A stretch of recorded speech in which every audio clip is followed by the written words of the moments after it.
Here with us now is the editor-in-chief of the Foreign Desk and the host of the Foreign Desk podcast, Lisa Daftari. Also with us is Newsmax foreign policy analyst and the author of Iran, an Imperialist Republic and U.S. Policy, Walid Phares. Also joining us is our special guest today, Newsmax contributor Tom Borelli. Panel, appreciate y'all being here. Walid, I want to kick it off with you. What was interesting about these dozens of leaked classified documents is what we've learned from this is the U.S. has been listening to not just the South Korean National Security Council, but Israel's spy agency, Mossad. Talk to me a little bit about the implications of what these documents reveal here. Well, first of all, historically, the U.S. agencies listen to a very wide circle of decision makers, not just hostile on the other side, but even friendly. We had that example with France and Germany and others over the past few years. Now, this happens normally, but we have two problems here. Problem number one is the fact that our friends, when this is revealed or leaked, our friends and allies are going to certainly have problems with us. And my bet is that whomever or whatever was behind this leak maybe wanted to see that this kind of chaos and crisis with our friends. And second, quickly, the public. Now that this is out, the public has and need information about these matters. And I think the best way would be through Congress. Yeah, Lisa, it's interesting. What we also learned from these documents was South Korea has ammunition that we know Ukraine needs. There's been a lot more pressure on the international community to step up their war efforts in support of Ukraine.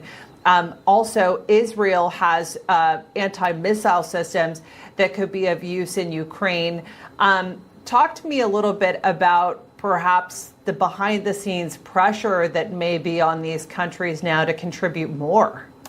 Right, and that's the silly part of all of this is that part of the leak was that things are dire in Ukraine. I mean, it didn't take any one of us foreign policy experts to tell you that things are very bad in Ukraine, and they're not going anywhere. We're putting in all this money, and we're not seeing, obviously, any of that results. We're not seeing the needle move forward to see Ukraine gain any kind of advantage with the amount of resources and military aid that they're getting. But now the United States showing so much pressure towards Israel, towards our allies, South Korea, and others who may have more of a potential to help and put more into the pot of a war that's not going anywhere. I mean, why don't we focus on what's going on inside our country with the help that we need for our government, for the Biden administration to focus and make us stronger, not only on the world stage, but here domestically with our borders, with our fentanyl crisis, with our schools, with everything else going on in our country. I think, as Walid pointed out, to the fact that our friends and enemies alike are watching right now. And this only is one more stain on our reputation, both abroad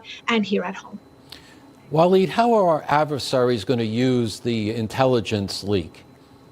Well, they have, Tom, and they are at this point in time in large segments of their media in the Arab world, the French-speaking, Russian-speaking, so on and so forth. But what is important, in my view, is to detect if there are other possibilities. Because once an individual at this low level can get access to this type of intelligence, which is international intelligence by the United States, one will have to review and maybe reform many of these departments. Lisa, your thoughts? I want to pivot for a moment, Pan. Okay. We might be out of time, Tom. Sorry, I want to pivot for just a moment to Lisa. We had discussed when Brittany Griner was detained in Russia, again, how all of the politics of pushing for her release were complicated by, again, the war in Ukraine and the role that the U.S. is playing right now. I wanted to get your thoughts on any progress that's been made when it comes to the Wall Street journalist that, again, is imprisoned in Russia right now.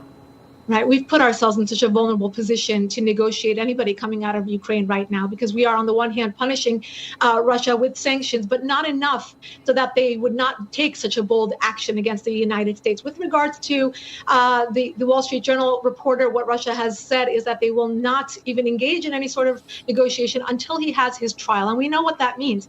They will put out some sort of sentence against him, bogus crime, bogus sentence, and then they will have even more leverage in any sort of negotiation negotiation. We saw with Brittany Griner, they got Victor Bout, a horrific arms dealer, and now it's going to be some sort of other lopsided deal that will favor Russia, that will allow them to get another, awful or multiple prisoners out. And again, they're playing this by the book, and we're just following along like pawns, unfortunately.